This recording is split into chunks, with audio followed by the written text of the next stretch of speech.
Guys, hope all of us are doing great. My name is Ernest, and this is Ernest Sciences and Mathematics TV channel. In my channel, I deal with the different aspects of mathematics, physics, chemistry, and biology. And today we're going to look at the second bit of the aspect of quantum numbers. And this, of course, is going to assist us understand various topics which are going to be application areas of these specific quantum numbers. Now, in our last discussion, as we are seeing on this specific display, we are having a set of quantum numbers, which I had mentioned the principal quantum number, angular momentum, or secondary quantum number, the magnetic quantum number, and lastly the spin, which had given us ms, nl, ml, ms in that specific order. So in our last discussion, I said that the principal quantum number basically is a number that gives the energy of electrons and the sizes of orbitals, whereas the angular momentum or the secondary quantum number gives the shape of orbitals in that specific respect. I had given a range of values for these two specific numbers, whereby the principal numbers have varied from 1 to positive infinity given as such. And then we had said that these energies can be able to be represented in terms of a figurative way using this small demonstration given for the values of n. And then we talked about the concept of angular momentum numbers, quantum numbers, which of course gives a range of values from 0 to n minus 1 given as such. And then next we talked about the concept of a magnetic quantum number, which specifically gave the orientation in shape of an orbital of a given energy and shape using this specific angular momentum number. So basically the concept of a magnetic quantum number is to give the orientation of an orbital in terms of energy and shape. And then lastly I talked about the concept of a spin quantum number, which of course specifies the orientation of the spin or the axis of an electron. So in this particular discussion I'm going to give an example of various values for L, ranging from perhaps 1 to a specific numerical value. We said that the specific numbers for L ranges between 0 and n minus 1. So therefore for the first one we're going to have n represented as 0 for this one, and then we're going to have 1 and the preceding numerical values for 2, 3, 4 and 5, perhaps in that specific order. So in this case we're going to see that this is specifically are going to be represented using various letters, and of course we can be able to give this range of letters that are representing the various angular momentum numbers given as S, P, D, F, G, and perhaps H.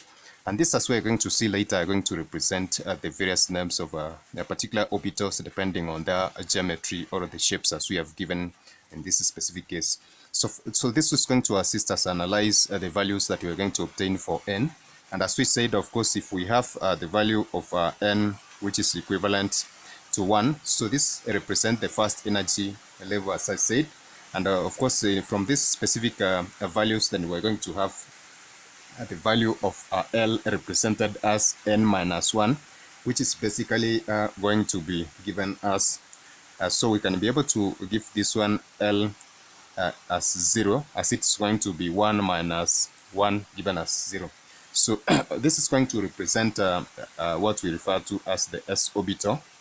And from this, of course, we're going to see that the s orbital can be represented using the values of 1s given as such. So if the value of n is equivalent to 2, then therefore we're going to have values of L given in terms of 2 minus 1, which is 1.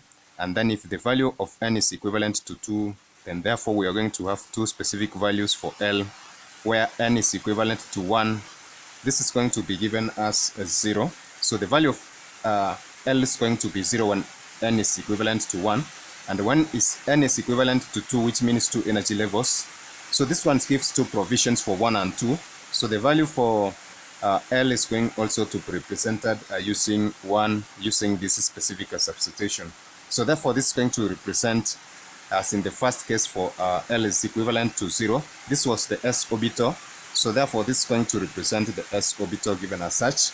And this is the second energy level, so it's going to be designated as the 2s, which is the second energy level of the s orbital given as such. And this is going to show the size of the orbital which is of 2s. So therefore, this value for L is equivalent to 1. So this one gives an implication that the value for N is equivalent to 2. So at the second energy level, the value for the angular momentum will also be equivalent to 1. And therefore, we'll have this orbital represented as P orbital given as such. So this value for the B orbital is going to be at the second energy level. So we're going to designate it as the 2p orbital given as such. And then next, so for this we can be able to just try and track down and see that for the value of n is equivalent to 1, we're going to have 1s orbital. But for n is equivalent to 2, we're going to have two values of L, and L is equivalent to 0 and L is equivalent to 1. So therefore, we're going to have 1s orbital and 1p orbital given as such for the second energy level. So for the third energy level, whereby n is equivalent to 3, we're going to have the values of the angular momentum equivalent to 0, and then equivalent to 1, and then equivalent to 2 for the 3 energy levels using this specific substitution. So therefore, we're going to have this s orbital as in the first case for this one and this one. And then next, we're going to have the p orbital, which is going to be represented as such. And then we're going to have what we refer to as the d orbital. So this is going to represent basically the values of the L, as I've said. So for the L is equivalent to 2, then this is going to represent the d orbital. L is equivalent to 1, then this is going to represent the p orbital, and the L is equivalent to 0, this is going to represent the d orbitals respectively. So if you try to give a designation for this, therefore this is going to appear in the third energy level. So it's going to be 3s orbital, and this is going to be the 3p orbital, and the last one is going to be the 3d orbitals given using those specific designations. So this combination of the values of our L and N are going to be manifested heavily, especially when we're going to apply what we refer to as Hund's rule. And of course, in Hund's rule, this is going to give us, when we have several orbitals of equal energy, we're going to see that the available electrons are going to be entered in a single manner that are going to display what we call the parallel spin. Of course, that is going to be more elaborate whenever we're going to talk about the concept of electronic configuration. So I hope that the connection between these quantum numbers and the respective ones are going to be elaborate. And we shall stop there because of the background noise, then we shall continue in our last video. So that is it for now, guys. Bye. God bless.